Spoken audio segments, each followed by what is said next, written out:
Antes de empezar, quiero pedirte una cosa pequeña. Toca el botón de suscribirte y deja un comentario.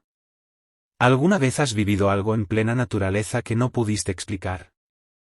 ¿Un instante que te hizo dudar de todo lo que creías saber sobre el mundo salvaje? Guárdalo en la cabeza mientras escuchas, porque cuando esta historia termine, quizá mires tus propias experiencias extrañas de otra manera. En la formación de un ranger te enseñan muchas cosas. Cómo acercarte a un oso herido. Cómo seguir el rastro de un excursionista perdido. Cómo detectar una emboscada. Lo que nunca te enseñan es qué hacer cuando los datos satelitales dejan de tener sentido.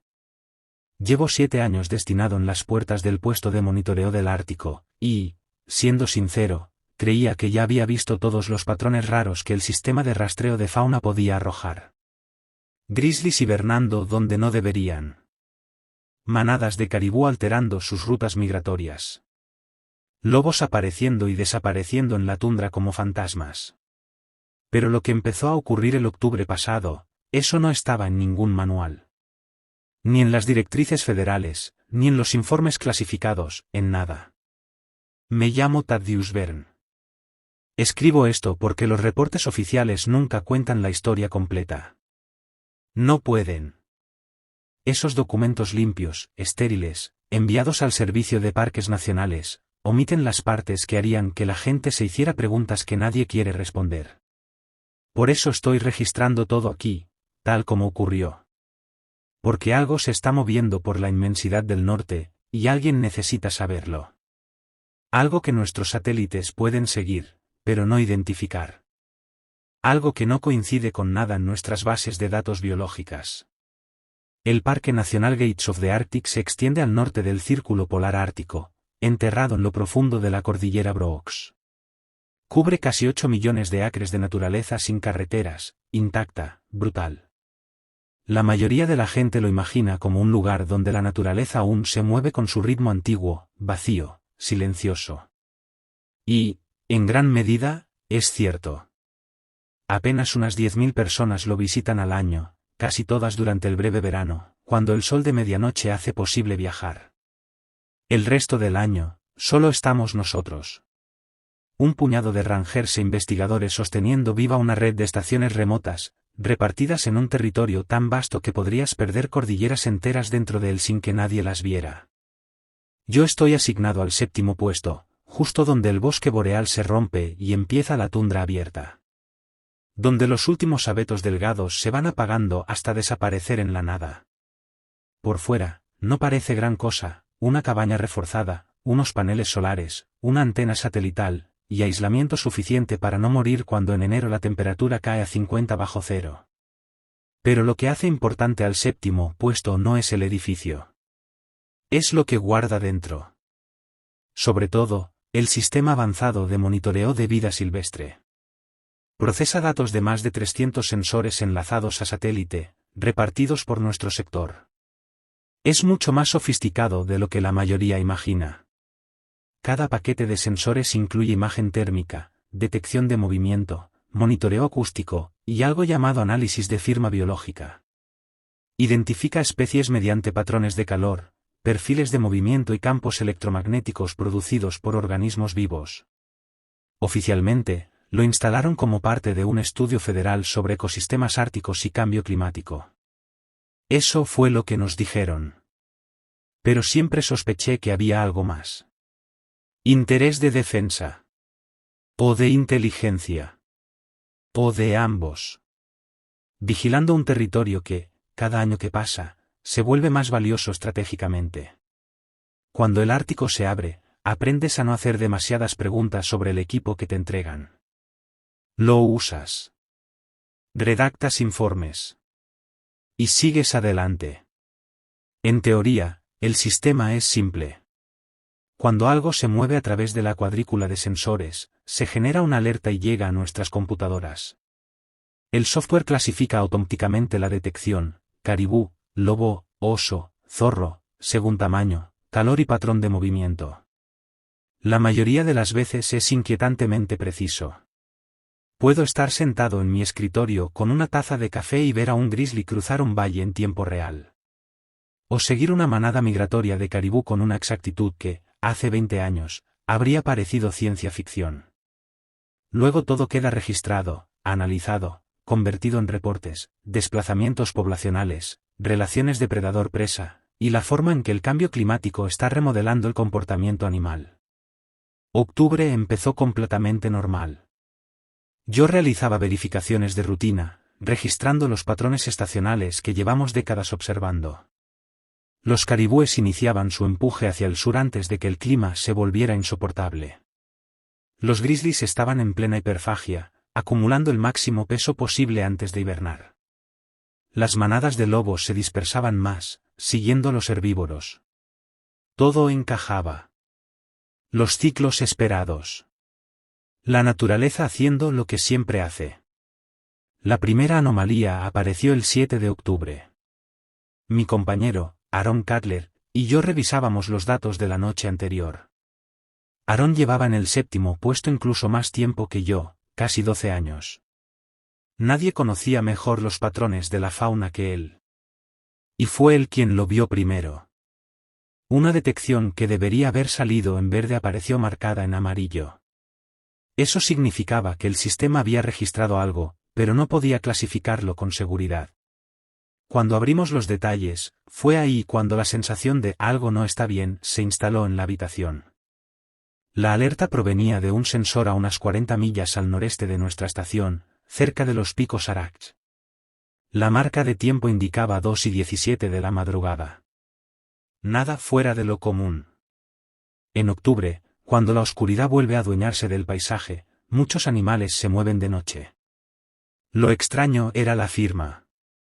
La imagen térmica mostraba algo mucho más grande que un lobo avanzando con constancia sobre la tundra, pero el perfil de calor estaba mal. Demasiado uniforme. Demasiado corriente, como si el calor estuviera extendido y difuminado de forma antinatural. No aparecía el núcleo cálido con extremidades más frías que esperas ver en cualquier mamífero.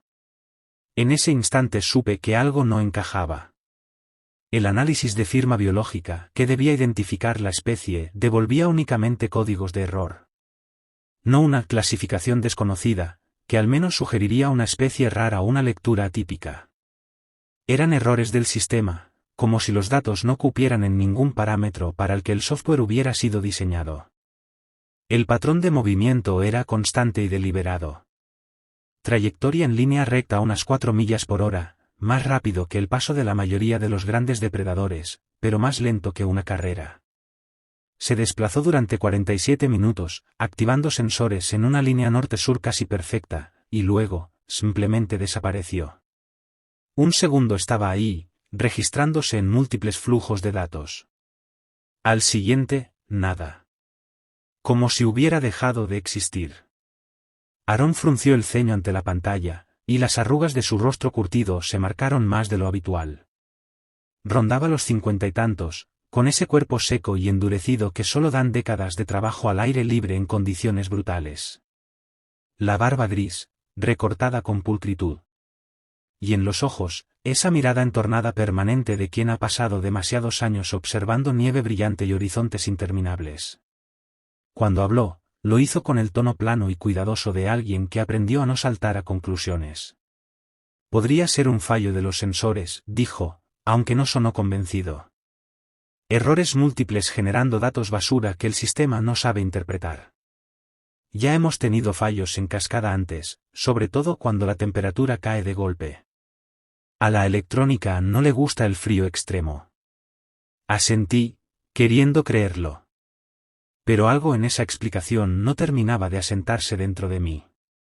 Los sensores estaban diseñados para el Ártico, certificados para funcionar a temperaturas muy por debajo de las que estábamos soportando. Y aunque un fallo en cascada era posible, que varios sensores fallaran en secuencia perfecta, dibujando un trayecto coherente, era difícil de tragar. Era más sencillo pensar lo contrario, que el equipo estaba funcionando bien, y había detectado algo para lo que nuestros algoritmos no estaban preparados. ¿Y si fuera un grizzly con una firma térmica rara? Sugerí. Enfermo, herido, algo que altere su calor corporal. O suciedad en las lentes que esté deformando las lecturas. Aarón abrió los datos meteorológicos de aquella noche. Cielo despejado. Viento ligero. Temperatura alrededor de 15 grados Fahrenheit. Nada que justificara errores masivos ni condiciones atmosféricas capaces de distorsionar una térmica de esa manera. Entonces empezó a revisar los feeds crudos, evento por evento, uno a uno. Y vi cómo su expresión cambiaba despacio, de curiosidad a inquietud. Mira esto, dijo, congelando una imagen en la pantalla. La forma era vaga. Un simple bulto de calor contra el fondo helado. Pero el contorno tenía algo incorrecto. No parecía del todo orgánico. En algunos puntos era demasiado simétrico. En otros, demasiado irregular. Me recordó a esas ilusiones ópticas en las que el cerebro intenta decidir qué está viendo, y la figura se te voltea una y otra vez en la mente sin llegar a fijarse nunca. Pasamos la siguiente hora destripando los datos con método, calibraciones, diagnósticos, comparaciones con líneas base conocidas. Todo encajaba. Los sensores funcionaban con normalidad. Los registros eran limpios, válidos. Lo único imposible era lo que significaban. Tras 4 años de operaciones, el sistema AWS, Arctic Wildlife Surveillance, había detectado y catalogado cada especie de nuestro sector una y otra vez. El motor de clasificación era sólido, se actualizaba constantemente, y distinguía especies similares con una precisión altísima. Que fallara de forma tan absoluta solo podía indicar una cosa. Habíamos registrado algo realmente nuevo. Tenemos que reportarlo, dije al fin, aunque ni siquiera estaba seguro de a quién se suponía que debíamos enviarlo, ni qué etiqueta usar sin sonar como dos tipos asegurando que el Bigfoot paseaba por la cordillera Brooks. Aarón estuvo de acuerdo. Redactamos un informe durante otra hora, intentando describir lo que habíamos visto con un lenguaje técnico, sobrio, casi quirúrgico. Lo enviamos por la cadena de mando a la oficina regional en Fairbanks, marcándolo como incidencia prioritaria, un problema técnico que requería análisis de los ingenieros del sistema. La respuesta llegó antes de lo esperado. Solo 2 horas después. Y no venía de nuestros contactos habituales en Fairbanks. Venía de alguien llamado Barry Elpeton, con un correo federal que no reconocí. El mensaje era breve y formal, agradecía la alerta e informaba de que especialistas técnicos investigarían las anomalías. Mientras tanto, debíamos continuar con las operaciones normales, y reportar de inmediato cualquier evento similar. El tono era profesional, correcto. Pero bajo esas palabras había otra cosa. No era urgencia. No exactamente. Era atención. Una atención afilada, contenida, que me hizo preguntarme si, sin quererlo, habíamos puesto el dedo sobre algo que ciertas agencias ya estaban vigilando desde hacía tiempo. Intenté apartarlo de mi mente y concentrarme en el trabajo rutinario. Pero durante los 3 días siguientes, las anomalías continuaron. Nunca en el mismo lugar, siempre de noche, siempre siguiendo el mismo patrón, firmas térmicas no identificables desplazándose en líneas rectas y deliberadas, antes de desvanecerse sin dejar rastro. El 8 de octubre, los sensores de las colinas Alatna detectaron algo durante 32 minutos. El 9 de octubre, algo activó los sensores a lo largo del río Noack durante más de 1 hora. El 10 de octubre, se produjeron múltiples eventos de detección en ubicaciones muy distantes entre sí, como si varios de estos desconocidos se movieran simultáneamente por nuestro sector. Cada vez que redactaba un informe, Barry Elpeton respondía con el mismo acuse de recibo breve. Y cada vez, mi inquietud crecía, porque los patrones que emergían de los datos eran perturbadores de una forma que no sabía expresar con palabras. Aquello, fueran lo que fuesen, no era aleatorio. Era sistemático, metódico. Parecía una inspección coordinada de elementos específicos del terreno. Y se estaban acercando a la estación 7. Aarón también lo sentía. Se notaba en la forma en que empezó a revisar 2 veces las medidas de seguridad de la cabaña, asegurándose de que las puertas reforzadas estuvieran bien selladas, probando la baliza de emergencia que permitiría una evacuación si alguna vez la necesitábamos. Ninguno lo dijo en voz alta, pero ambos habíamos pasado suficiente tiempo en la naturaleza como para reconocer cuando algo está cazando. Cuando el comportamiento de un depredador deja de ser oportunista y se vuelve intencional. Y esas señales, fuera lo que representaran, se movían con propósito de depredador. El verdadero punto de inflexión llegó el 12 de octubre, cuando decidí hacer algo que probablemente violaba varios protocolos, pero que parecía necesario. Accedí a los datos archivados de los últimos 2 años y ejecuté una búsqueda exhaustiva de anomalías similares, eventos de detección que hubieran generado errores de clasificación o firmas inusuales. Los resultados me helaron la sangre. Habían estado ocurriendo desde hacía meses. Eventos pequeños, incidentes aislados que, de forma individual, parecían simples fallos técnicos.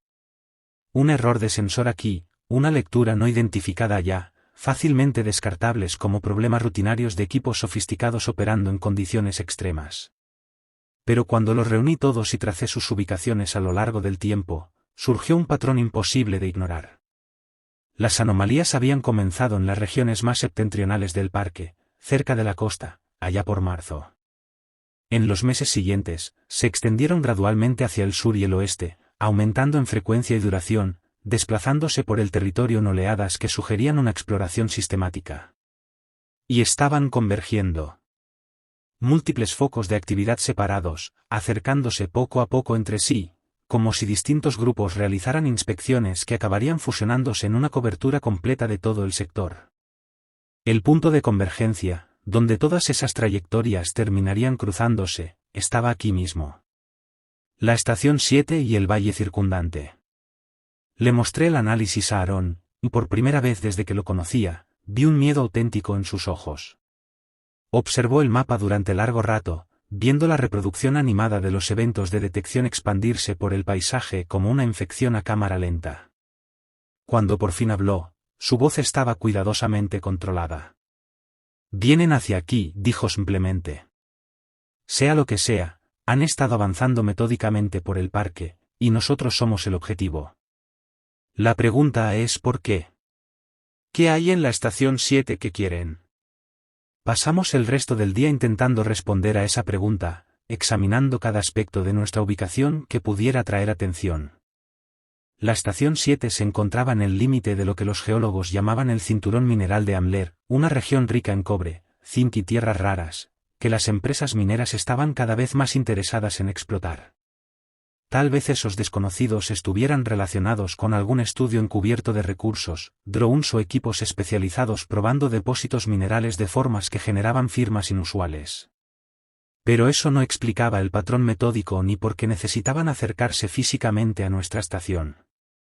La otra posibilidad, la que ninguno de los dos quería verbalizar, era que la propia estación 7 fuera el objetivo, en concreto el avanzado equipo de monitoreo que albergábamos. Si alguna agencia de inteligencia extranjera hubiera desarrollado tecnología furtiva capaz de evadir la detección convencional, podría querer probarla contra nuestros sistemas, sondear nuestras capacidades, buscar debilidades explotables. El momento encajaba.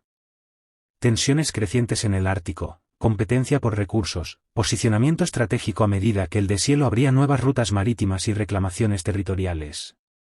Quizá habíamos tropezado con las primeras fases de algún movimiento de Guerra Fría, llevado a cabo en la zona más remota del continente. Pero ni siquiera esa explicación me convencía del todo. La tecnología furtiva, por avanzada que sea, deja huella de forma consistente en todos los tipos de sensores. Estas anomalías eran distintas. Se registraban térmicamente, pero no del todo bien. Activaban sensores de movimiento con patrones inusuales. Generaban firmas biológicas que no coincidían con ningún parámetro conocido. Era como si fueran biológicas y mecánicas a la vez, o algo completamente distinto que nuestros equipos no estaban diseñados para clasificar. Esa noche, el 12 de octubre, no pude dormir. Permanecí tumbado en mi litera, escuchando el viento aullar sobre la tundra y sacudir las paredes reforzadas de la cabaña, tratando de procesar todo lo que había descubierto. En algún lugar, ahí fuera, en la oscuridad, algo avanzaba hacia nosotros con una coordinación y un propósito que sugerían inteligencia. Humana, animal o algo diferente, no lo sabía. Solo sabía que venía, y que cuando llegara no tenía idea de a qué nos enfrentaríamos. Los datos satelitales siguieron llegando durante toda la noche, cada nueva detección añadiendo otra pieza al cuadro de un avance sistemático. Al amanecer del 13 de octubre, tomé una decisión. Fuera lo que se dirigía a la estación 7, necesitaba verlo con mis propios ojos. Necesitaba salir al campo e investigar directamente esos puntos de detección. Los datos solo podían decirnos hasta cierto punto. La comprensión real exigía botas sobre el terreno, observación humana y criterio. En una situación en la que la tecnología estaba demostrando ser insuficiente. Aaron intentó disuadirme. Insistió en que esperáramos a los especialistas técnicos que Petón prometía que llegarían. Pero ya había esperado demasiado, viendo cómo esos desconocidos se acercaban mientras mis informes solo generaban respuestas vacías. Si algo estaba a punto de ocurrir en la estación 7, quería saber a qué me enfrentaba antes de que llegara a mi puerta. Así que me preparé para una incursión en el sector donde se habían producido los eventos de detección más recientes, un tramo de tundra a unos 24 kilómetros al noreste, donde los sensores habían registrado múltiples desconocidos moviéndose en formación apenas 36 horas antes. Empaqué provisiones para 3 días, cargué baterías extra para el equipo, revisé el teléfono satelital y comprobé que la baliza de emergencia funcionara correctamente. Aaron vigilaría desde la estación, siguiendo mi posición y manteniendo contacto por radio. Mientras me equipaba aquella mañana, enfundándome capas de aislamiento contra el frío de octubre, un frío que podía matar en minutos si no estabas preparado, sentí como el peso de lo que estaba a punto de hacer caía sobre mí. Caminaba directo hacia algo que no entendía. Perseguía fantasmas térmicos a través de una extensión helada, guiado por un instinto que me decía, sin necesidad de pruebas, que las explicaciones oficiales no iban a bastar. Muy dentro de mí, por debajo de cualquier pensamiento racional, sabía que estaba a punto de descubrir algo que lo cambiaría todo lo que creía comprender sobre el territorio que llevaba 7 años protegiendo. Antes de salir, hice una última cosa, envié un mensaje más a Barry el Petón. Le informé de mi salida al campo y le pedí que me contactara de inmediato si tenía cualquier dato que pudiera afectar mi seguridad. Su respuesta llegó justo cuando estaba cruzando la puerta. Y era distinta a las anteriores. Menos formal. Más directa. Extrema precaución. Mantente en comunicación constante. Si encuentras algo inusual, retírate de inmediato e informa. No intentes contacto directo bajo ninguna circunstancia. Me quedé quieto en el umbral, leyendo esas palabras en la pantalla del teléfono mientras el viento de octubre se colaba entre mi equipo, afilado como una navaja, y la inmensidad vacía de la tundra se extendía frente a mí. El mensaje no decía que podía encontrar. No explicaba las advertencias. No ofrecía contexto útil. Pero confirmaba lo que ya sospechaba. Lo que fuera que se movía por la naturaleza rumbo a la estación 7, las agencias federales lo sabían. Y estaban lo bastante preocupadas como para advertirme, mientras se negaban a decirme la verdad. Salí. Cerré la puerta reforzada a mi espalda. Y empecé a caminar hacia el noreste, hacia respuestas que no estaba seguro de querer encontrar. Los datos satelitales me habían mostrado patrones, posibilidades, señales. Ahora necesitaba ver qué realidad física se escondía detrás de esos espectros digitales. Qué presencia estaba marcando el territorio con firmas que no coincidían con ningún animal registrado en nuestra base de datos. Detrás de mí, la estación 7 permanecía sólida y aislada contra el paisaje. Su antena parabólica giraba lentamente, sosteniendo la conexión con la red orbital que nos alimentaba con información sobre todo lo que se movía dentro del parque. Delante, 15 millas de tundra se extendían vacías y silenciosas bajo un cielo gris de octubre, ocultando algo que llevaba meses avanzando, de forma metódica, hacia este punto. Estaba a punto de descubrir qué ocurre cuando un guardabosques sale a encontrarse con lo desconocido. Cuando la tecnología de vigilancia falla y la investigación humana deja de ser una opción para convertirse en la única necesidad. Cuando la comodidad de monitorear vida salvaje se rompe, y entra en su lugar una verdad fría, quizá no sabemos tanto del territorio como creíamos. Y quizá la naturaleza guarda cosas que no quieren ser conocidas. Que no encajan en nuestras categorías, ni en nuestras clasificaciones. Cosas a las que no les importa si estamos listos para aceptar que existen. El primer paso se sintió más pesado que todos los que vendrían después. La tundra en octubre es un estudio de desolación. La explosión breve del verano ya se ha retirado hacia el sur o se ha hundido bajo tierra, dejando un paisaje reducido a sus elementos esenciales, vegetación marrón y gris aplastada contra un suelo congelado, roca expuesta pulida por el viento, y cristales de hielo suspendidos en el aire inmóvil, con un brillo tenue que engaña a los ojos y te hace ver movimiento donde no lo hay. Caminar sobre ella se parece a cruzar la superficie de un planeta ajeno. Hostil. Indiferente a la presencia humana. Hermoso, del mismo modo en que suelen ser hermosas las cosas peligrosas. Había avanzado quizá 5 millas cuando empecé a notar las primeras señales de que algo no estaba bien, no con un animal, ni con el clima, sino con el terreno mismo. Nada espectacular. Solo detalles pequeños que, sumados, formaban un patrón de error. Un tipo de equivocación que te eriza la nuca incluso bajo capas de aislamiento. La vegetación, normalmente dispersa al azar, mostraba áreas alteradas de un modo difícil de explicar. No estaba pisoteada ni desgarrada como dejaría el paso de un animal. Estaba comprimida en patrones geométricos perfectos, como si algo pesado se hubiese apoyado allí con precisión mecánica. Las formas eran casi circulares, de unos 2,5 metros de diámetro, quizá 8 pies, y lo que las había creado no había destruido la materia vegetal, la había dejado intacta, pero aplastada de una manera que sugería un peso enorme distribuido de forma uniforme por toda la superficie. Me arrodillé junto a una de esas marcas y pasé la mano enguantada sobre ella, intentando entender lo que estaba viendo. La vegetación estaba congelada en ese estado comprimido, lo que indicaba que las marcas se habían hecho al menos varios días antes, durante una bajada fuerte de temperatura. Pero había algo más. Una decoloración tenue en el suelo, debajo. Un oscurecimiento que no se parecía a un patrón normal de humedad.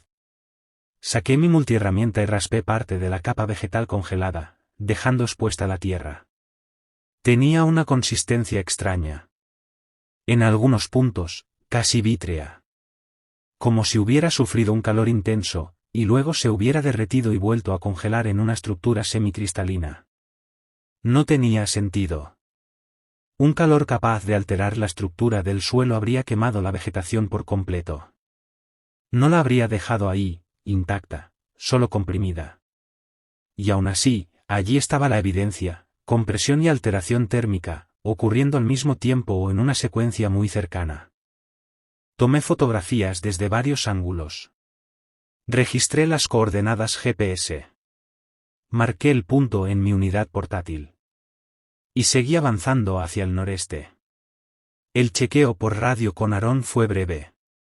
Le describí lo que había encontrado. Del otro lado, guardó silencio durante un largo momento. Luego respondió. Eso coincide con algo que estoy viendo en el historial térmico del satélite, dijo, con la voz crepitando entre la estática. Saqué del archivo las imágenes térmicas correspondientes a las fechas en que los sensores detectaron a esos desconocidos en tu zona. Y allí estaban, firmas residuales de calor en varios puntos. No lo bastante intensas como para activar una alerta en su momento, pero presentes en los datos. Pequeñas manchas de temperatura del suelo ligeramente elevada que persistían durante horas después de que los eventos de detección terminaran, como si algo caliente hubiese permanecido allí el tiempo suficiente para templar el permafrost. La implicación quedó suspendida entre nosotros sin necesidad de pronunciarla. Aquello que se movía por el parque no era, de sangre caliente en el sentido habitual. Generaba el suficiente calor como para dejar huellas térmicas en suelo congelado, y, aún así, mantenía unas señales biológicas capaces de confundir nuestros sistemas de monitoreo. Asentí a su informe y seguí caminando. Pero con cada paso mi inquietud se hacía más densa, más pesada, como si se me metieran los huesos. La siguiente anomalía apareció 3 millas más adelante, en una depresión poco profunda donde, normalmente, el deshielo invernal acumularía agua. Tendría unos 20 pies de ancho y varios pies de profundidad en el centro, llena de hielo formado cuando, en otoño, la temperatura cayó por primera vez bajo cero. Excepto que aquel hielo no era uniforme. Una parte mostraba los patrones normales, capas de congelación lenta superpuestas, estructuras cristalinas obedeciendo gradientes térmicos naturales. Pero una sección, de unos 10 pies de largo, tenía un aspecto completamente distinto, lisa y transparente, como vidrio, sin la turbidez ni las líneas de fractura que cabría esperar. Parecía fabricada. Como si alguien hubiese vertido cristal fundido en la depresión y lo hubiera dejado enfriar hasta alcanzar una transparencia perfecta. Me acerqué con cautela, probando la superficie antes de apoyarme con todo el peso. Y entonces vi las formas bajo el hielo. Eran masas oscuras, irregularidades suspendidas dentro de la zona cristalina, como insectos atrapados en ámbar. Al principio pensé en restos de un animal.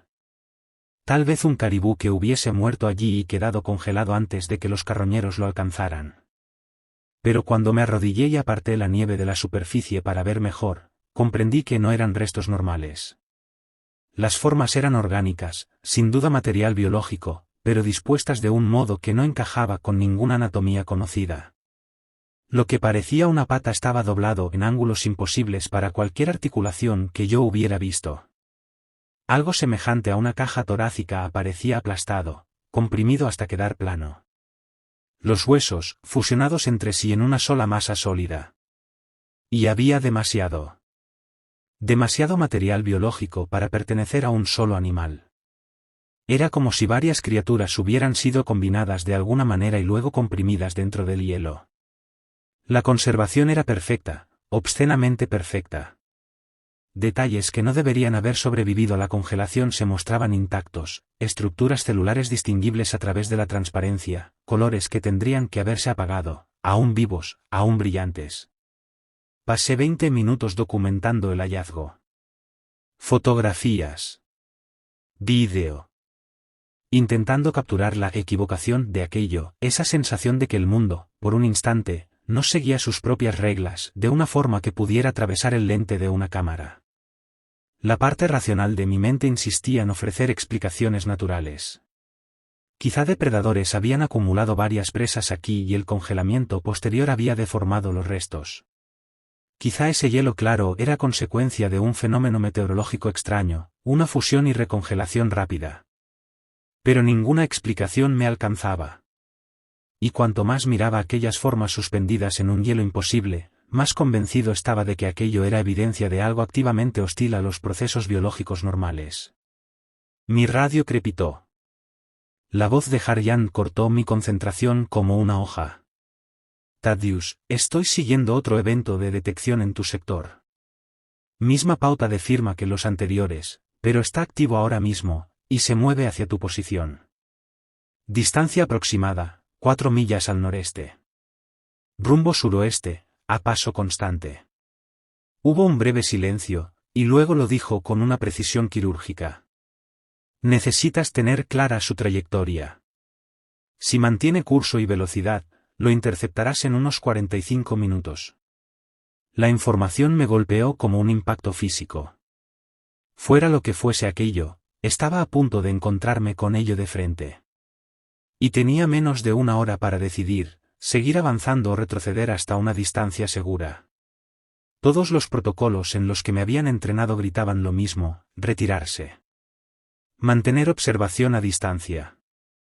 Dejar que el personal especializado se encargara de encuentros cercanos con fauna desconocida. Pero yo había venido precisamente para ver con mis propios ojos.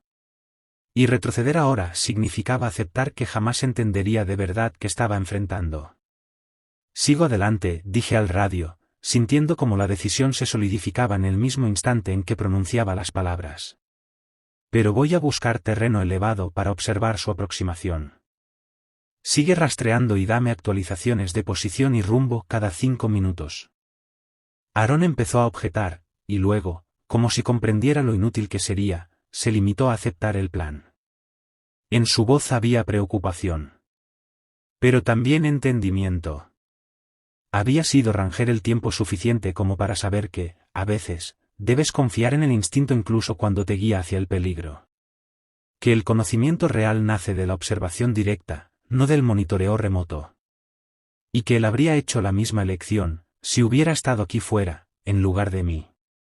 Encontré lo que estaba buscando unos 400 metros más al noreste, un afloramiento rocoso expuesto, elevándose quizá unos 9 metros sobre la tundra que lo rodeaba.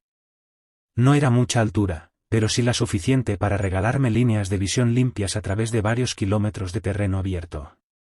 Trepé hasta la cima y elegí una posición que me daba algo de abrigo contra el viento sin sacrificar la visibilidad.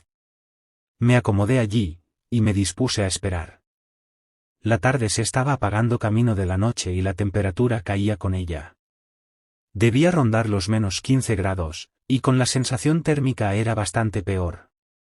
Me subí la balaclava, ajusté las gafas y me obligué a controlar la respiración, conservar calor, mantener la cabeza fría, seguir alerta.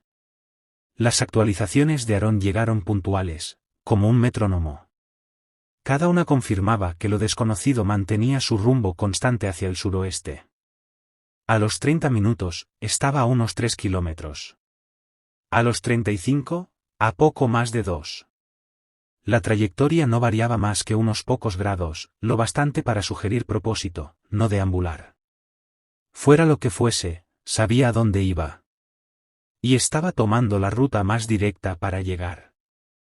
Saqué los binoculares y empecé a barrer la tundra en la dirección que Aarón indicaba, buscando cualquier señal de movimiento contra aquel paisaje gris parduzco, inmóvil y áspero. A los 42 minutos lo vi. Al principio fue solo una mancha oscura, visible únicamente porque se desplazaba contra un fondo estático.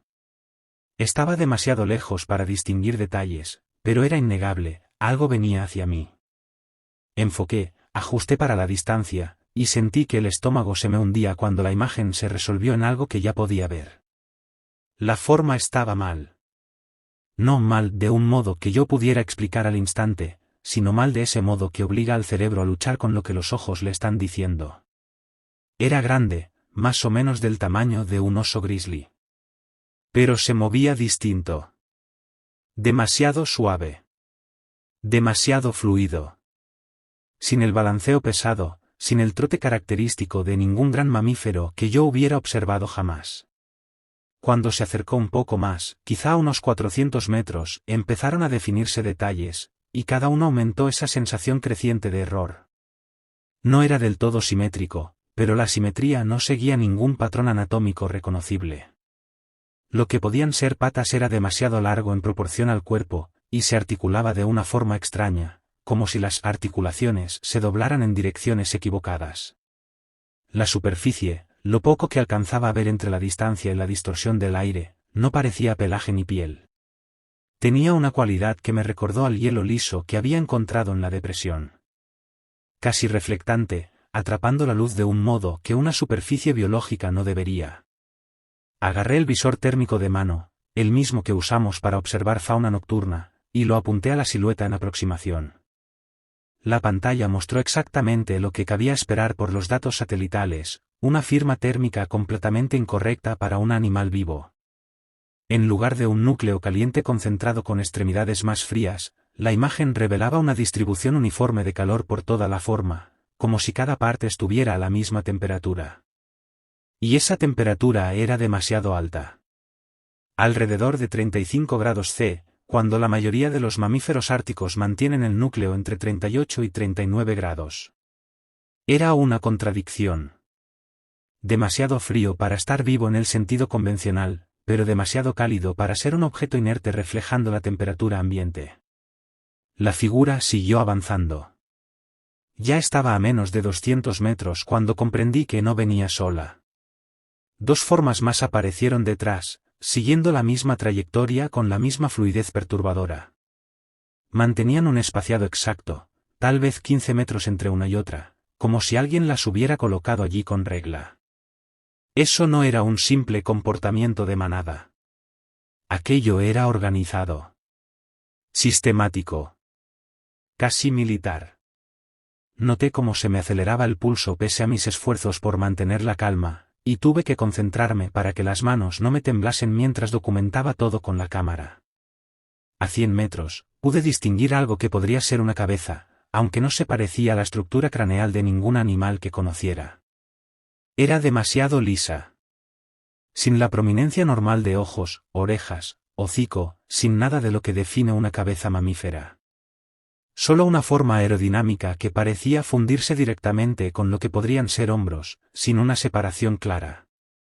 Y mientras las observaba a través de los binoculares, me di cuenta de algo que me hizo sentir la piel erizándose bajo todas mis capas de aislamiento.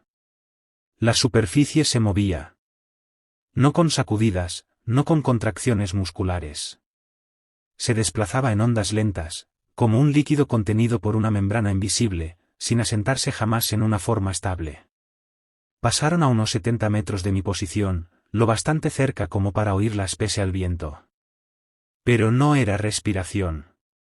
No eran pisadas sobre el hielo. Era un zumbido grave, de baja frecuencia, que lo sentí más de lo que lo escuché, una vibración que resonaba en el pecho y me hizo doler los dientes.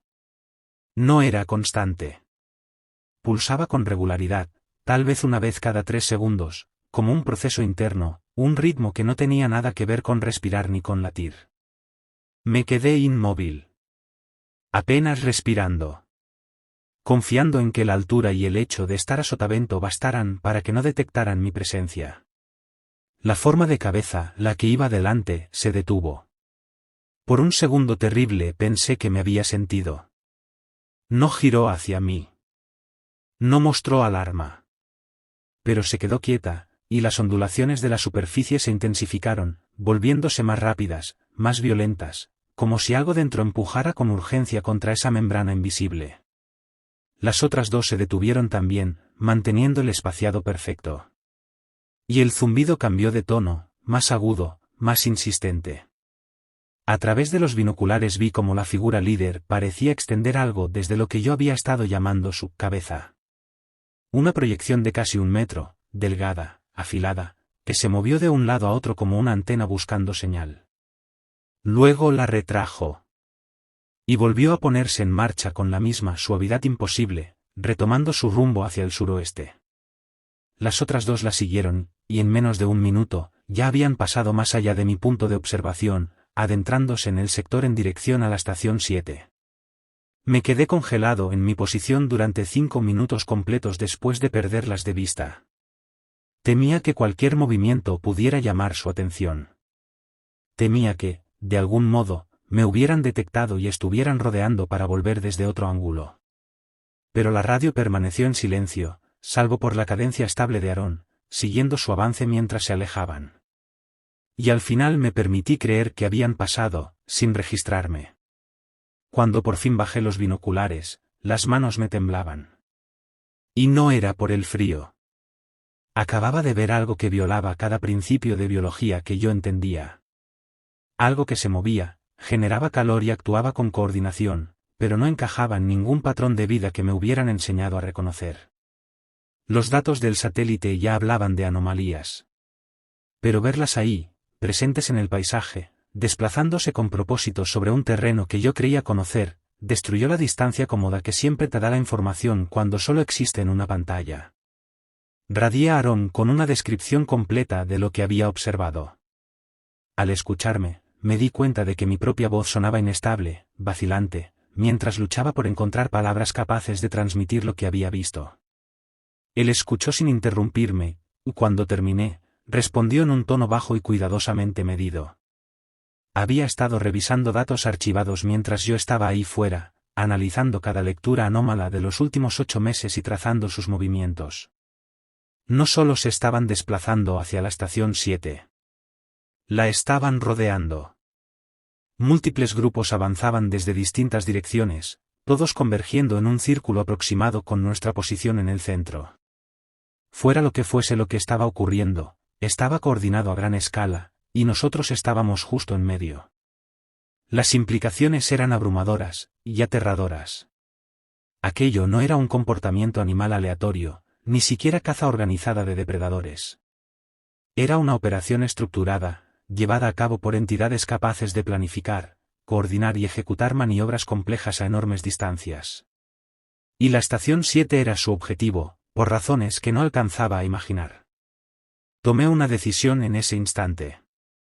Una que probablemente violaba varios reglamentos federales, pero que me parecía absolutamente necesaria. Me quedo aquí esta noche, le dije a Aarón. Necesito rastrear hacia dónde se dirigen, comprobar si hay más, entender mejor sus patrones.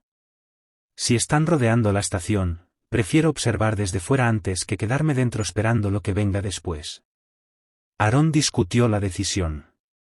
Señaló los peligros de la exposición nocturna con las temperaturas de octubre y me recordó los protocolos que exigían equipos de 2 personas para operaciones prolongadas en campo. Pero en su voz percibí que comprendía la necesidad. Finalmente aceptó mantener contacto por radio durante toda la noche y supervisar mi posición de forma continua mediante rastreo satelital.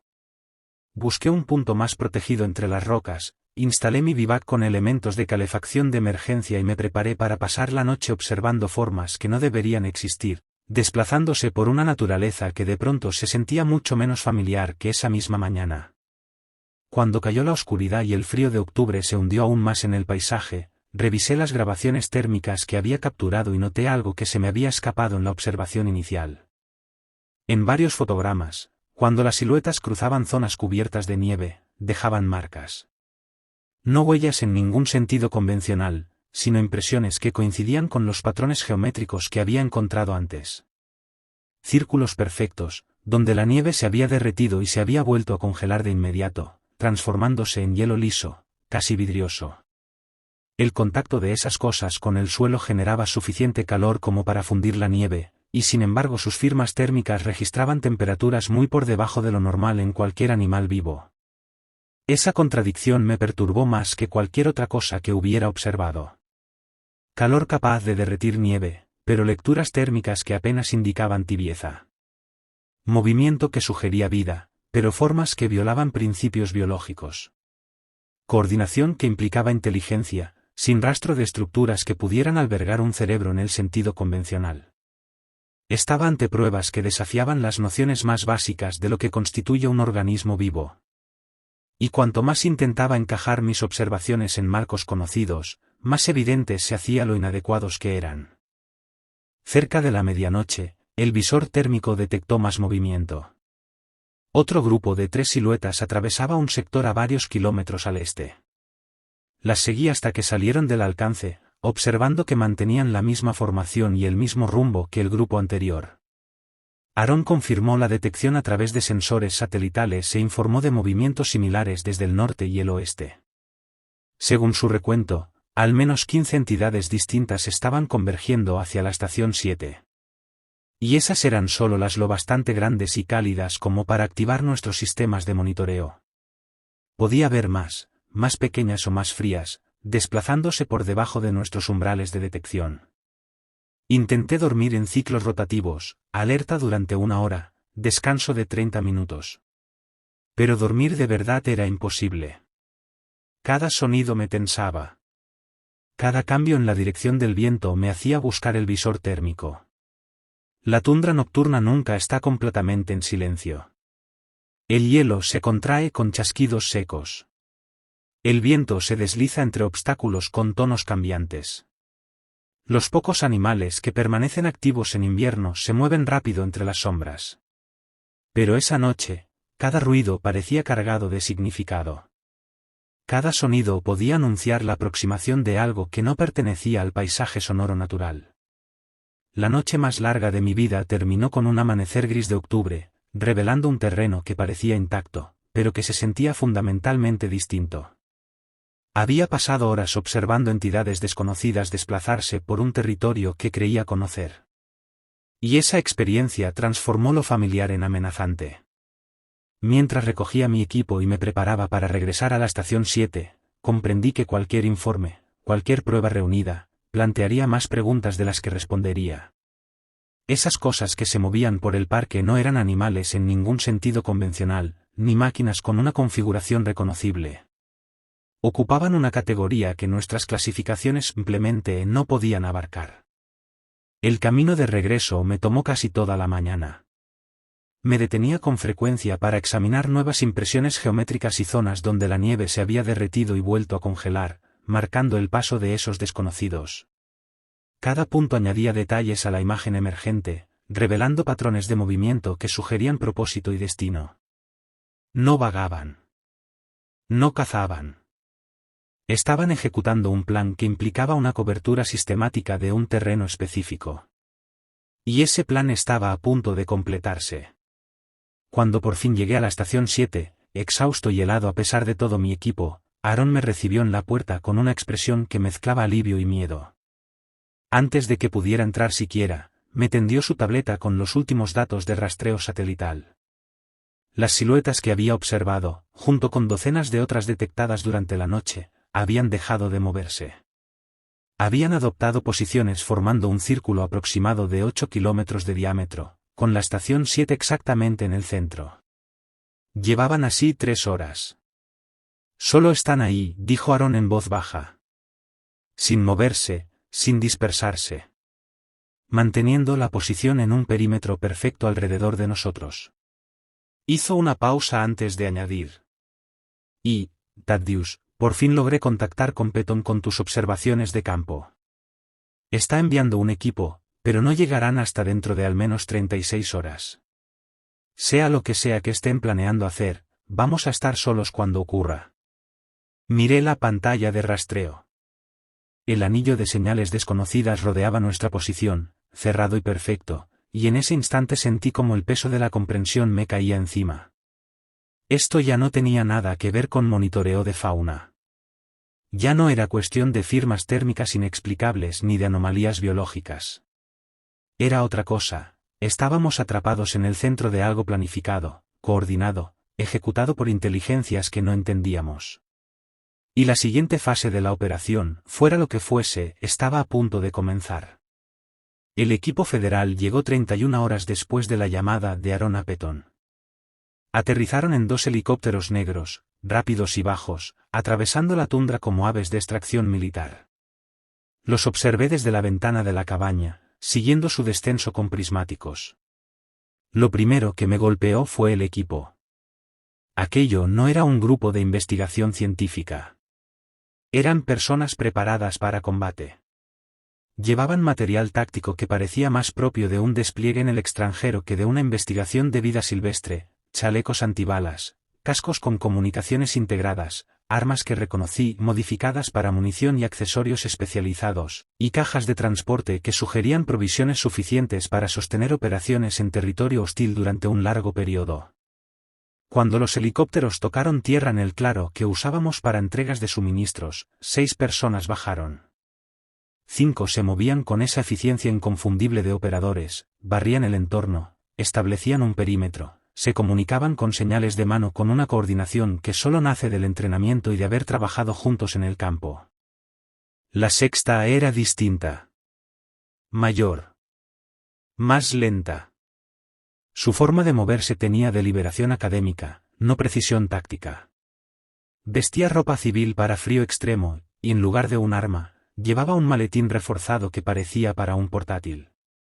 Los helicópteros alzaron el vuelo y desaparecieron hacia el sur. El equipo táctico se agrupó alrededor de ella y avanzaron hacia la estación 7 con la cautela de quienes entran en un lugar potencialmente comprometido.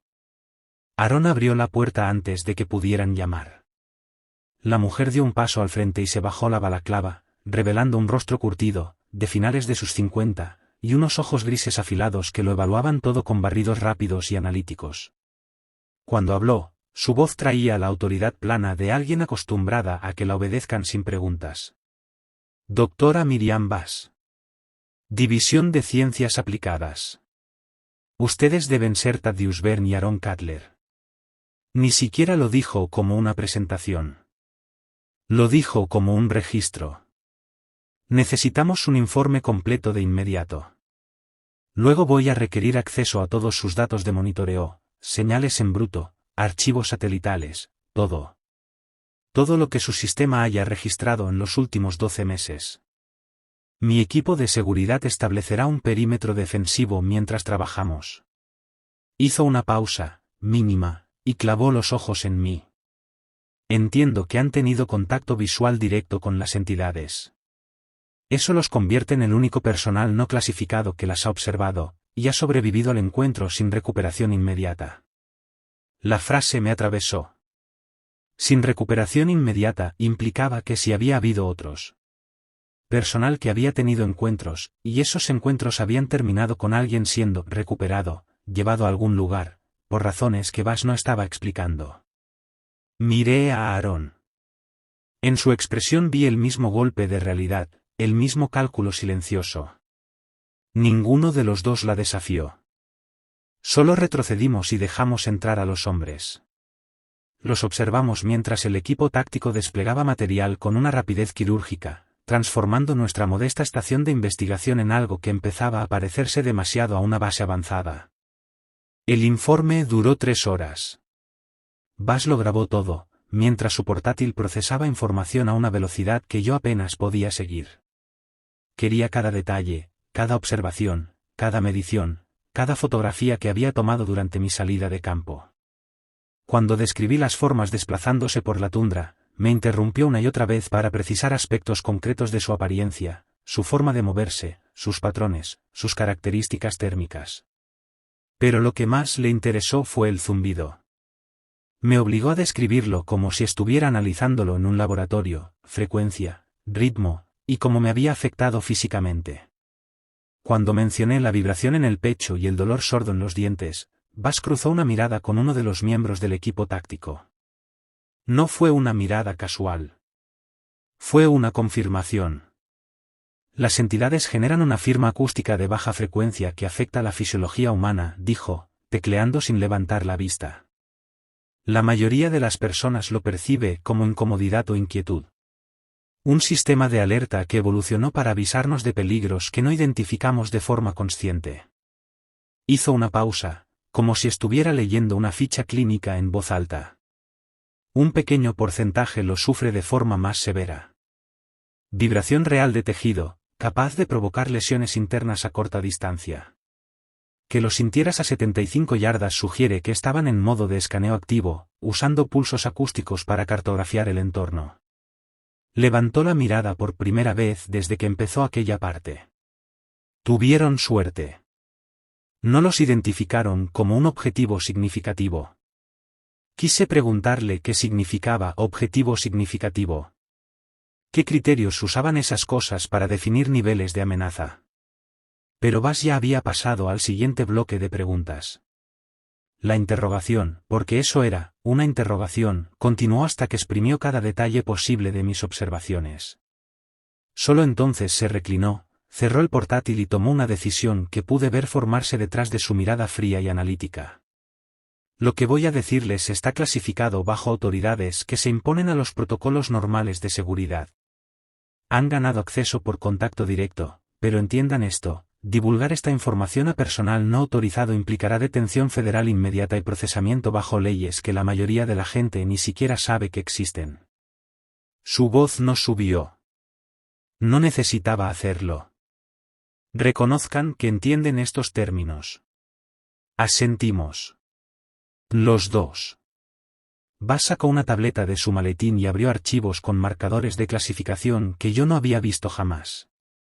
No era la jerarquía típica de confidencial, secreto, alto secreto. Eran designaciones que parecían más coordenadas matemáticas que niveles de seguridad. Giró la pantalla hacia nosotros. Y aparecieron imágenes satelitales de la cordillera Brooks, captadas desde órbita, pero procesadas de una forma que revelaba detalles invisibles para una observación normal. Las entidades que encontraron están designadas como análogos biológicos autónomos tipo 7, dijo. Las estamos rastreando desde hace aproximadamente 14 meses, desde su primera aparición en las regiones costeras del norte de Alaska. Sus ojos no parpadearon. Su origen es desconocido. Su propósito es desconocido. Lo que sí sabemos es que no son organismos naturales en ningún sentido convencional, y tampoco son constructos tecnológicos de ninguna manera que podamos definir. Deslizó una imagen, y luego otra. Existen en una categoría que nuestra ciencia no está preparada para clasificar. Exhiben propiedades tanto de vida orgánica como de maquinaria organizada, sin ajustarse a las reglas de ninguna de las dos. Las imágenes térmicas en la tableta mostraban firmas similares a las que yo había visto, solo que tomadas desde arriba, con una resolución mucho mayor. Demasiado mayor. Como si alguien las hubiera estado esperando desde el principio. Podía ver la estructura interna de las entidades, o, más bien, podía ver que no existía ninguna estructura interna en un sentido reconocible. No había órganos, ni esqueleto, ni diferenciación entre tejidos. Solo una masa homogénea que generaba calor y se movía con propósito, cohesionada por mecanismos que nuestros sistemas de imagen no podían penetrar ni identificar.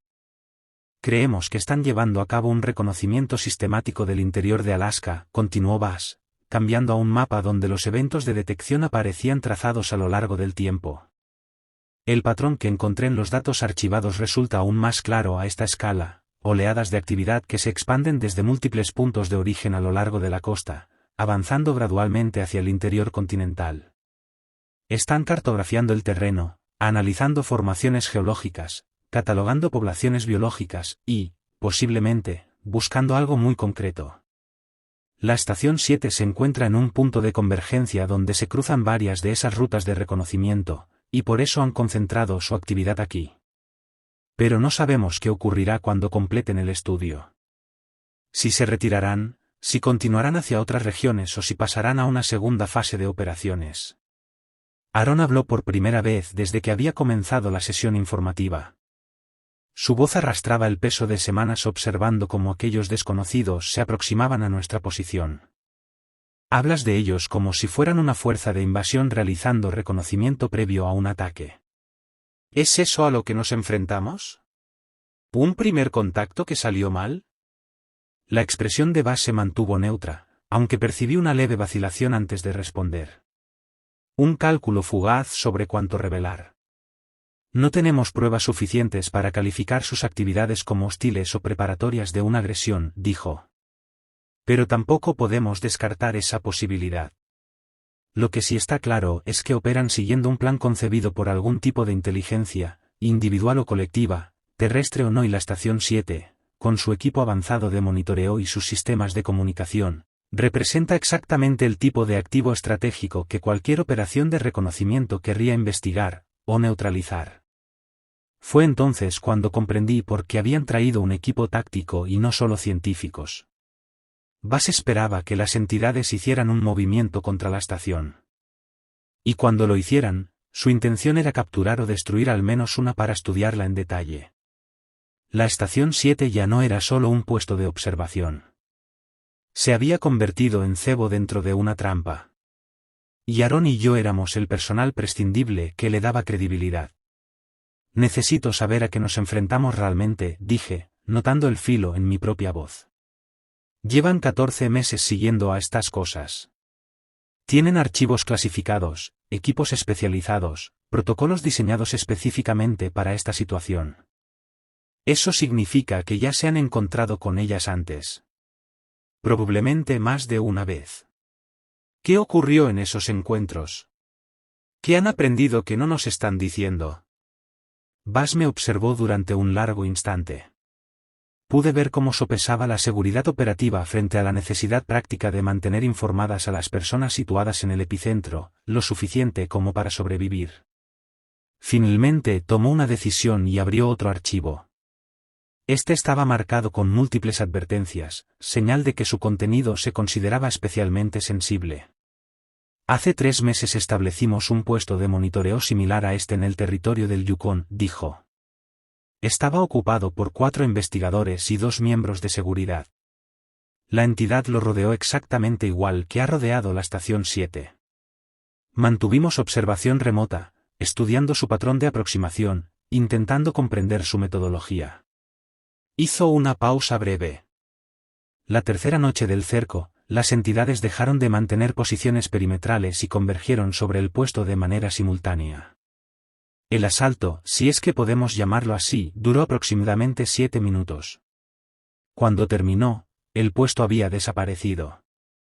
Dejó que la frase flotara en el aire, observando nuestras reacciones. Sentí el estómago encogerse, comprendiendo la implicación, pero necesitando que la expresara sin ambigüedades. ¿Desaparecido cómo? Pregunté. ¿Destruido, tomado, arrasado? Desaparecido, repitió Bass con frialdad. La estructura fue eliminada por completo. No fue destruida, ni incendiada, ni desmontada. Fue retirada. Como si hubiera sido extirpada de la realidad con precisión quirúrgica. La base quedó intacta. El terreno circundante no mostraba signos de violencia ni de lucha. Pero el edificio y todo lo que había en su interior, incluidas las 6 personas, simplemente dejaron de existir en ese lugar. Las imágenes térmicas por satélite mostraron a las entidades agrupadas alrededor del puesto durante el evento, generando pulsos sincronizados de energía o actividad que nuestros sensores no pudieron caracterizar adecuadamente. Después se dispersaron, retomando su patrón de reconocimiento como si nada hubiera ocurrido. La sala quedó en silencio, salvo por el viento en el exterior y el zumbido constante del equipo de monitoreo. Aaron parecía haber recibido un golpe físico. Su rostro estaba pálido bajo el bronceado curtido. Yo me sentía desconectado de mi propio cuerpo, escuchando las palabras de Buzz sin lograr integrarlas en nada que se pareciera a una realidad comprensible. Los edificios no desaparecen sin más. Las personas no dejan de existir sin dejar restos. Pero eso era exactamente lo que Buzz describía. Y su tono, completamente objetivo, dejaba claro que no se trataba de una hipótesis. ¿Recuperaron algo?, preguntó Aaron con voz áspera. ¿Algún rastro de la estructura o del personal? ¿Alguna pista de a dónde fue? Buzz negó con la cabeza. El sitio permaneció bajo observación durante 2 semanas. Los equipos de tierra realizaron análisis exhaustivos con instrumentos capaces de detectar moléculas individuales. No encontramos nada que indicara que allí hubiera existido un edificio. Ningún residuo químico, ningún suelo alterado más allá de la excavación original de los cimientos, ningún rastro biológico del personal. Cerró ese archivo y abrió otro, repleto de informes militares clasificados, con extensas secciones censuradas. Ese fue el evento de eliminación más completo que hemos documentado. Pero no fue el primero. En el último año hemos perdido 7 instalaciones de investigación, 12 equipos de campo y 43 personas en distintos tipos de interacción con las entidades. Algunos desaparecieron, como el puesto del Yukon. Otros fueron encontrados alterados de formas que sugieren que las entidades pueden manipular la materia biológica a nivel molecular. Y en 2 casos recuperamos personal que había estado expuesto a las entidades y que posteriormente mostró cambios en la actividad neural que todavía estamos intentando comprender. Las implicaciones eran abrumadoras. No nos enfrentábamos a algo que matara como un depredador ni que destruyera como una fuerza de la naturaleza.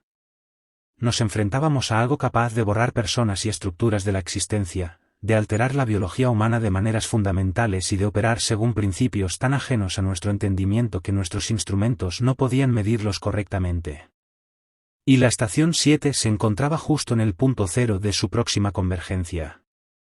Entonces, ¿por qué seguimos aquí?, pregunté, esforzándome por mantener la voz firme. Si saben lo que ocurrió en el Yukon, ¿por qué no nos han evacuado? ¿Por qué nos están usando como cebo? Por primera vez, la expresión de Buzz mostró algo más que desapego clínico. Un destello que podría haber sido pesar, o respeto. Porque necesitamos entender qué desencadena los eventos de eliminación, respondió. El puesto del Yukon era puramente observacional, monitoreo pasivo, sin barridos activos ni transmisiones de comunicación.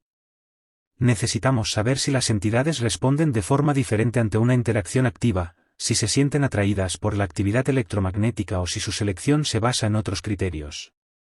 Hizo una pausa. Y porque todas las instalaciones que hemos estudiado hasta ahora eran militares o gubernamentales. Necesitamos datos de una instalación civil que haya estado operando con normalidad, sin conciencia de la presencia de las entidades. La estación 7 hectáreas ha estado transmitiendo telemetría rutinaria, ejecutando escaneos activos y enviando datos a Fairbanks de forma regular. Si distinguen entre perfiles operativos, así es como lo sabremos. ¿Y si no distinguen?, preguntó Aaron en voz baja. Si nos eliminan igual que al puesto del Yukon, respondió ella, confirmaremos que los eventos de eliminación no dependen del nivel de actividad, y ajustaremos nuestras estrategias defensivas en consecuencia. En cualquier caso, este encuentro nos proporciona datos críticos que necesitamos desesperadamente. Buzz se puso de pie y comenzó a recoger su equipo. Mi equipo ha desplegado matrices de sensores alrededor del perímetro que nos darán cobertura total ante cualquier aproximación. Si las entidades comienzan a converger, tendremos aproximadamente 30 minutos de aviso según las velocidades de movimiento observadas. Debería ser tiempo suficiente para implementar medidas defensivas o ejecutar una evacuación, si es necesario. Mientras tanto, añadió, debo analizar sus datos de monitoreo y compararlos con nuestros archivos clasificados. Puede que haya patrones que se nos hayan escapado. El equipo táctico pasó el resto del día transformando la Estación 7 en algo que se parecía más a una fortaleza sitiada que a un centro de investigación. Instalaron generadores adicionales para alimentar sistemas defensivos, colocaron equipos que parecían armas de energía dirigida en puntos estratégicos y establecieron campos de observación superpuestos que alertarían de cualquier movimiento en un radio de más de 3 kilómetros. El líder del equipo, un hombre de unos 40 años, de rostro endurecido, que se presentó simplemente como Kovacs, nos explicó los procedimientos de emergencia con una eficiencia sombría que dejaba claro que había sacado a gente de situaciones peores, y que no esperaba que ésta terminara bien. Cuando se acercaba la noche y la oscuridad de octubre se asentaba sobre la tundra, me encontré afuera, observando cómo el atardecer teñía el cielo occidental de rojos y púrpuras demasiado hermosos para la situación que enfrentábamos. Las entidades estaban ahí fuera, manteniendo su perímetro, esperando algo, o preparándose para algo, siguiendo un plan que no podíamos predecir ni impedir. Pensé en esas 43 personas que habían desaparecido o habían sido alteradas. Me pregunté si habrían estado de pie como yo ahora, mirando el cielo, tratando de comprender lo que se les venía encima. La doctora Bass se colocó a mi lado, sosteniendo una taza de café que humeaba en el aire helado. Durante un momento guardó silencio, simplemente observando cómo la luz se extinguía. Luego habló en voz baja, con un tono muy distinto al de su informe clínico. No espero que confíes en mí, ni que perdones el hecho de que te hayan colocado como cebo sin tu conocimiento ni tu consentimiento. Pero necesito que entiendas algo, cada persona que hemos perdido por culpa de estas entidades ha contribuido a lo que sabemos, de formas que quizá algún día salven a miles, o a millones. Pase lo que pase esta noche, o en los próximos días, tus observaciones y tu sacrificio, si llega a eso, importan más de lo que puedes imaginar. No respondí de inmediato. Intentaba procesar lo que me había dicho, y, sobre todo, lo que había dejado sin decir. Al final, me giré y la miré de frente. ¿Crees que son la avanzada de algo mucho más grande, verdad? Dije. ¿Crees que este estudio que están realizando es preparación para algo tan enorme que perder unas cuantas docenas de investigadores les parece un costo aceptable? Bass sostuvo mi mirada. En sus ojos vi la confirmación, mi suposición había rozado demasiado cerca la verdad que ella protegía. Creo que estamos en las primeras etapas de contacto con algo que opera a escalas y bajo principios para los que no estamos equipados, dijo. Y creo que el peor error sería suponer que nuestros marcos convencionales para entender la vida, la inteligencia y el propósito tienen alguna relevancia frente a lo que enfrentamos. Hizo una pausa, como si cada palabra tuviera peso físico. Así que sí, estoy dispuesta a colocar gente en situaciones peligrosas para reunir datos. Porque la alternativa es enfrentar la siguiente fase del contacto completamente a ciegas. Se dio la vuelta y entró antes de que yo pudiera responder. Me dejó solo con el cielo que se oscurecía y con una certeza que me heló el estómago, en algún lugar, más allá del horizonte visible, cosas que violaban todas las reglas de la biología y la física mantenían una vigilancia paciente, alrededor de nuestra posición. El equipo táctico había instalado monitores externos con imagen térmica del perímetro. Y ahí estaban. 17 firmas de calor distintas, inmóviles, distribuidas en un círculo casi perfecto. Esperando. La primera señal de que algo estaba cambiando llegó a las 11:47 de esa noche. Yo vigilaba las pantallas de sensores con Kovacs cuando las 17 entidades comenzaron a moverse al mismo tiempo, pero no hacia la estación 7. Se desplazaban en patrones circulares coordinados alrededor de sus posiciones de perímetro. La sincronización era tan precisa que habría sido impresionante incluso en operadores humanos entrenados.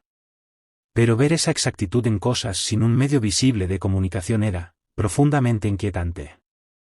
Mantenían el ritmo perfecto, completando una rotación total cada 90 segundos, como si ejecutaran una danza ritual alrededor de nosotros. Cuando avisamos a Bass, apareció de inmediato. Observó los monitores térmicos con una concentración feroz. Sacó su tableta y comenzó a comparar lo que estábamos viendo con archivos clasificados, buscando coincidencias con conductas registradas en encuentros previos. Cuanto más avanzaba la comparación, más se tensaba su expresión. Y cuando por fin habló, su voz traía una urgencia que no había estado en sus informes anteriores.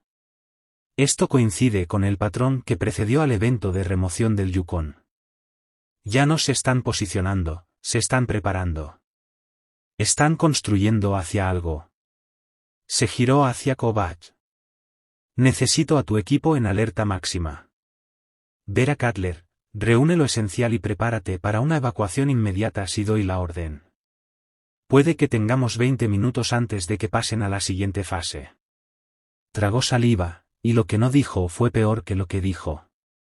Y no sé si nuestras medidas defensivas serán suficientes. El equipo táctico ocupó posiciones con eficiencia automática. Armas hacia afuera. Atención clavada en los puntos donde las entidades giraban. Yo agarré mi mochila y la llené con la documentación que había reunido, asegurándome de que las fotografías y los vídeos de mis observaciones estuvieran guardados en múltiples unidades. Aaron hacía lo mismo. Se movía con la frialdad mecánica de alguien que ya no piensa, solo ejecuta.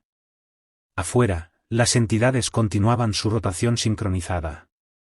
Y el zumbido que había escuchado en mi encuentro de campo empezó a resonar a través de las paredes de la cabaña. Al principio era tenue. Luego creció. Hasta que el suelo vibró bajo nuestros pies. Y entonces, a las 12:03, una de las entidades rompió la formación.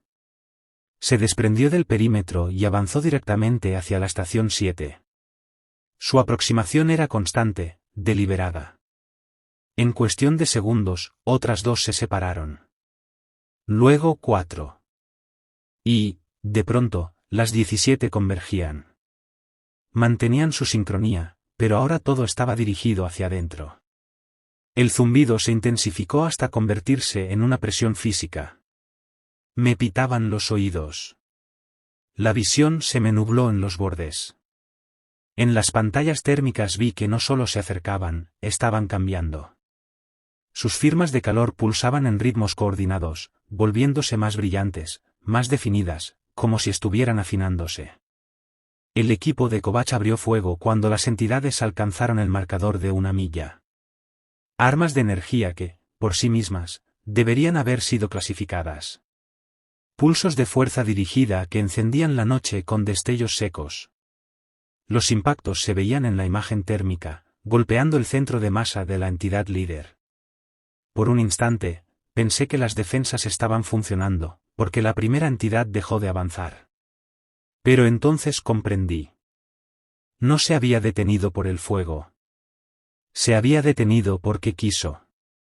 Y las demás se detuvieron también, formando un nuevo perímetro justo fuera del alcance de nuestros sistemas defensivos. Están aprendiendo nuestras capacidades, murmuró Bass, apenas audible por encima del zumbido. Están probando nuestras respuestas y ajustando su aproximación. Esto es reconocimiento, inteligencia táctica antes de un asalto coordinado. Las entidades mantuvieron esas nuevas posiciones durante exactamente 3 minutos. Y durante esos 3 minutos, el zumbido cambió de frecuencia. Subió. Subió más. Hasta volverse casi insoportable. Lo sentí en los huesos. En los dientes. En los tejidos blandos de mis órganos, vibrando a frecuencias para las que la materia orgánica no fue diseñada.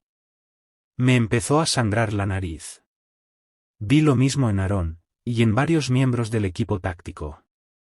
No era solo un sonido. Lo estaban convirtiendo en arma. Presión acústica para debilitarnos antes de tocar siquiera la estructura. Y entonces, tan de golpe como había empezado, el zumbido cesó. Las entidades comenzaron a retirarse, volviendo a sus posiciones originales con la misma precisión sincronizada. En menos de 5 minutos ya estaban inmóviles otra vez. La noche regresó a un silencio relativo, roto solo por el viento, y por el martilleo de mi corazón. Me quedé allí, con la sangre todavía goteando, intentando entender si habíamos sobrevivido a un ataque, o si solo habíamos presenciado una prueba. Bass volvió a sus monitores y revisó los datos con intensidad implacable. Cuando alzó la vista, su rostro era una máscara dura. Han medido nuestra respuesta defensiva. Han probado cómo reaccionamos ante una aproximación coordinada y un asalto acústico, y se han retirado para analizar lo que aprendieron antes de intentar una brecha real. Su voz no temblaba. Pero lo que decía era peor que una amenaza. Tenemos entre 6 y 12 horas antes de que lo intenten de nuevo. Y la próxima vez habrán ajustado sus tácticas para contrarrestar todo lo que observaron esta noche. Se giró hacia Kovacs. Activo el protocolo de evacuación de emergencia. Prepara a tu equipo y a los Rangers para extracción inmediata. Solicito apoyo aéreo con autorización para usar medidas extremas si las entidades intentan interferir. Kovacs apenas iba a responder cuando uno de los suyos, un operativo joven llamado Ferris, que vigilaba otro conjunto de sensores, alzó la voz, alarmado. Tenemos un problema. Una de las entidades ya no está en el perímetro. Aparecen sensores terrestres, bajo tierra. Se está moviendo hacia la estación a través del permafrost. Tragó saliva, y el sonido en su garganta fue más elocuente que cualquier palabra. Y hay algo más. Estamos recibiendo lecturas térmicas desde debajo de la cabaña.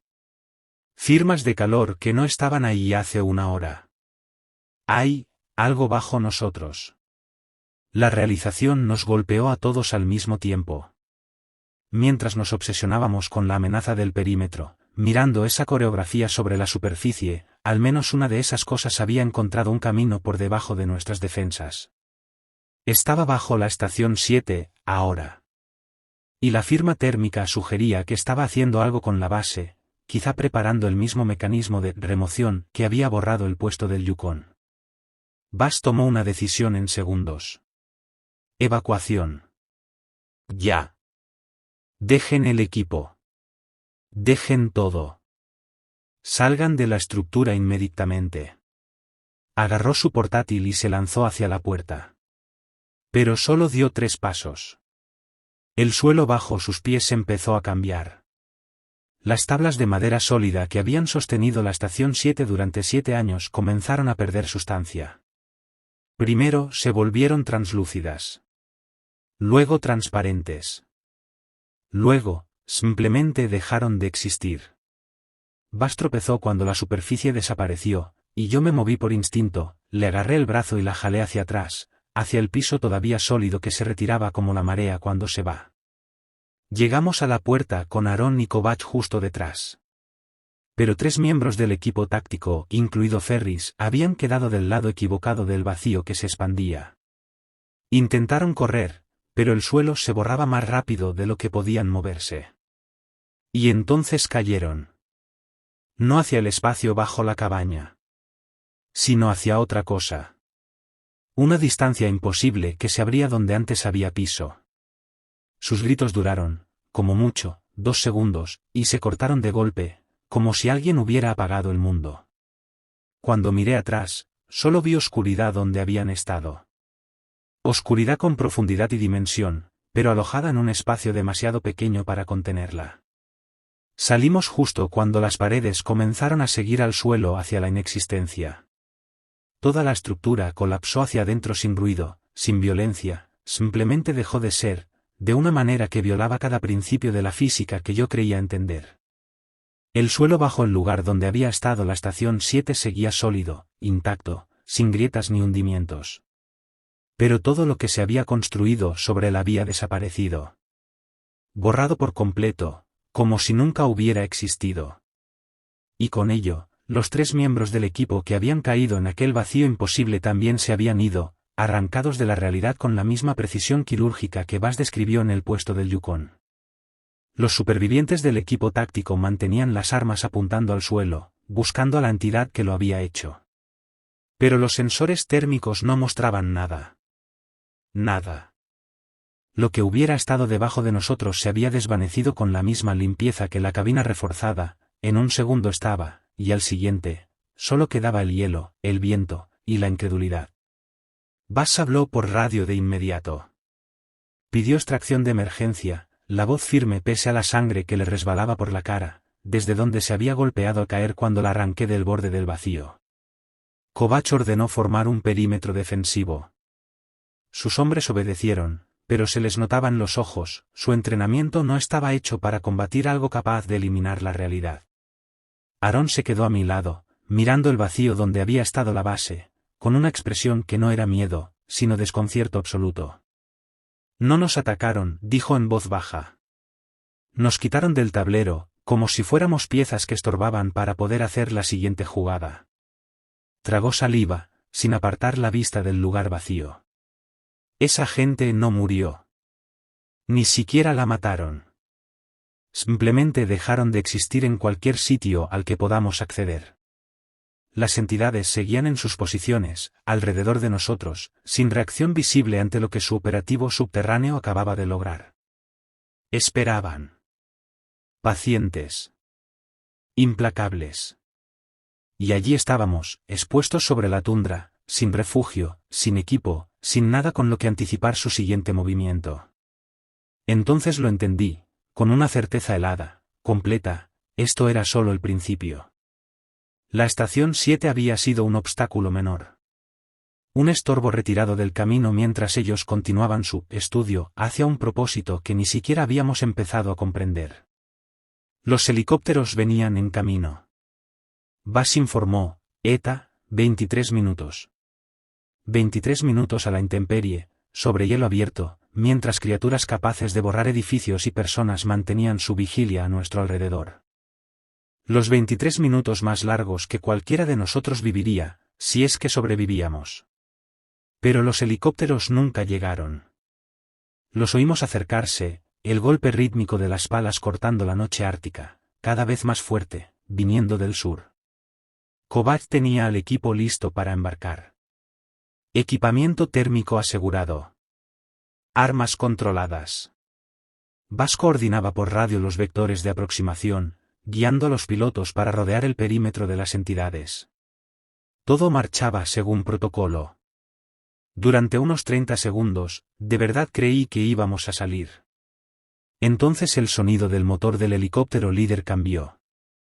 Una vibración irregular, un tartamudeo mecánico que cualquier piloto reconoce como presagio de desastre. En la oscuridad vi sus luces empezar a girar, describiendo una espiral torpe.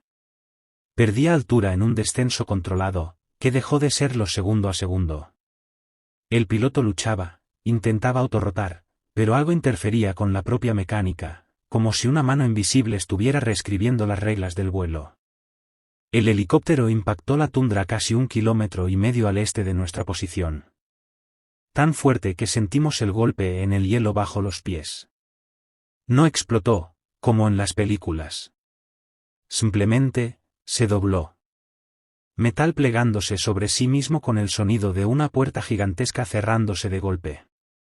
El segundo helicóptero viró de inmediato. La voz del piloto crepitó por la radio de Bass, al borde del pánico. Fallo total de sistemas. Instrumentos descontrolados.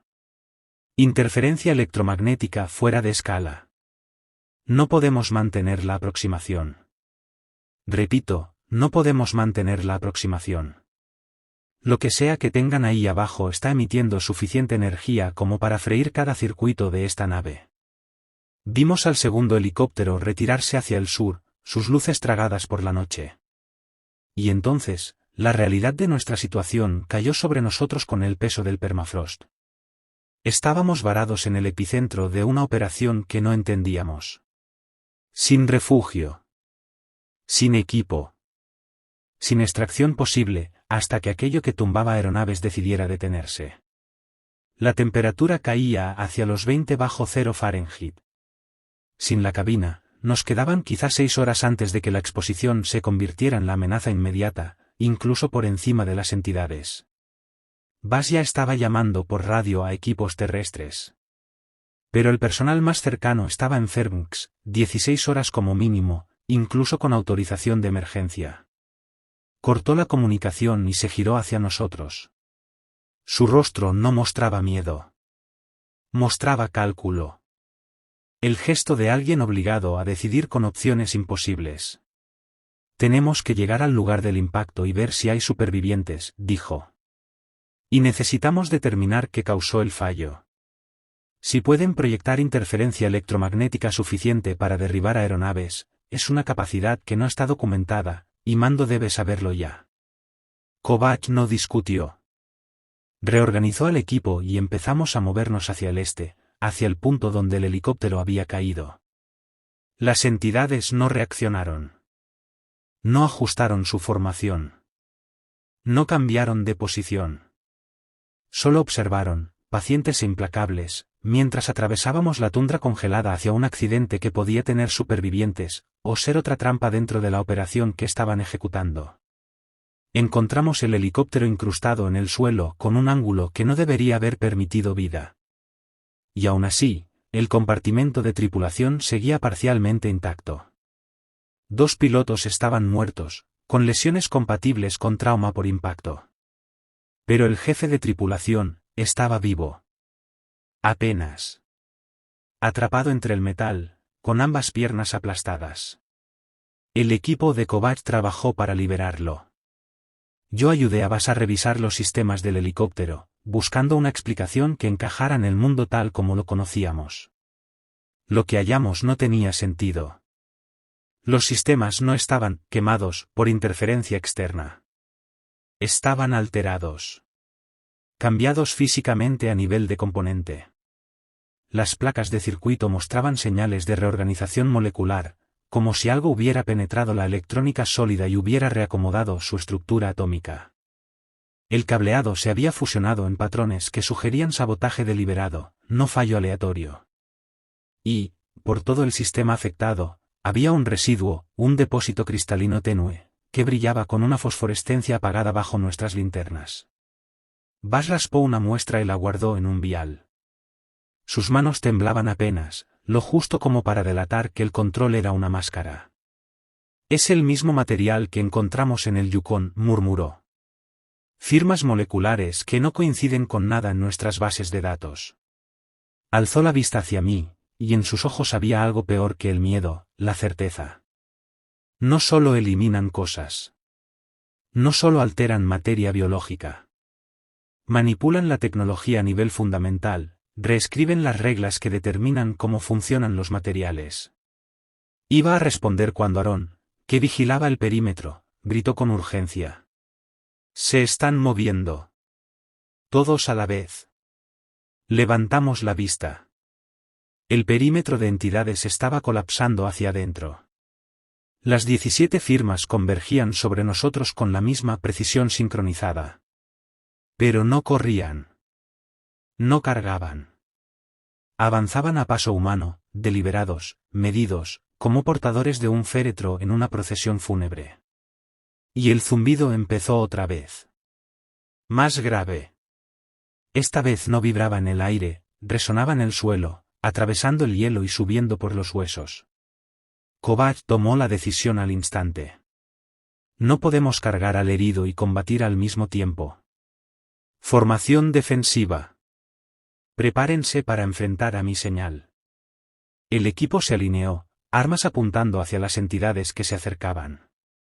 Y entonces Bas me apartó, con una intensidad que me heló la sangre antes incluso de escucharla. Te mentí sobre la naturaleza de estas entidades, dijo, atropellando las palabras. No sobre lo que pueden hacer, sino sobre lo que son. Respiró hondo, como si aquello le quemara la garganta. Lo sabemos desde el segundo mes de observación. No son alienígenas en el sentido de venir de otro planeta. Son de la Tierra. De muy abajo, bajo la capa de hielo ártica. Mi estómago se contrajo. Las operaciones de perforación las descubrieron hace 3 años. Estaban dormidas en cavidades que llevan millones de años ahí.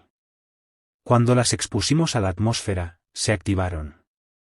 Se me vino encima como un golpe físico. Todo encajó de otra manera. Todo. No eran invasores del espacio haciendo un reconocimiento. Eran algo antiguo, que habíamos despertado. Algo enterrado bajo hielo desde antes de que existiera la humanidad. y ahora estaban reclamando un territorio que, para ellas, había sido suyo antes de que el mundo cambiara y las enterrara en oscuridad congelada. No nos atacan, continuó Bass, mientras las entidades se acercaban a menos de 300 metros. Nos estudian. Intentan entender que los reemplazó mientras dormían. Su voz se tensó. Cada instalación que han eliminado, cada persona que han alterado, forma parte de su esfuerzo por comprender en qué se ha convertido la Tierra. Y creo que están a punto de decidir si la humanidad es compatible con lo que planean reactivar. Las entidades se detuvieron a unos 200 metros. Formaron un círculo perfecto alrededor de nosotros. El zumbido creció hasta un punto que me nubló la vista y me hizo doler los huesos, como si la vibración buscara resonar con algo dentro del cuerpo. Y entonces, se detuvo. Silencio absoluto. En ese vacío sonoro, una entidad se separó del círculo y avanzó sola, hacia nosotros, con una intención tan definida que solo podía interpretarse como un intento de comunicación. Kovacs estaba listo para disparar. Pero Bass levantó la mano. Espera. Déjala acercarse. Puede que sea la única oportunidad que tengamos de establecer contacto. La entidad se detuvo a unos 15 metros. Y por primera vez pude verla con claridad en el resplandor de nuestras linternas. De cerca era peor. Una forma que sugería vida sin obedecer principios biológicos. Movimiento sin mecanismo visible. Existencia sin explicación. Y, mientras la observaba, empezó a cambiar. Su superficie onduló, se reconfiguró, formando estructuras que tardé un segundo en reconocer como aproximaciones burdas de rasgos humanos. Ojos. Boca. La configuración básica de un rostro emergiendo de una masa sin forma. Luego habló. No a través de esa boca improvisada, sino directamente en nuestras mentes, con la misma presión telepática que antes había sentido como vibración. No eran palabras en un idioma. Llegaban como significado puro, saltándose el lenguaje. Estudio completado. Clasificación determinada. Ustedes son temporales. Nosotros somos permanentes. Transición iniciándose. Eso fue todo.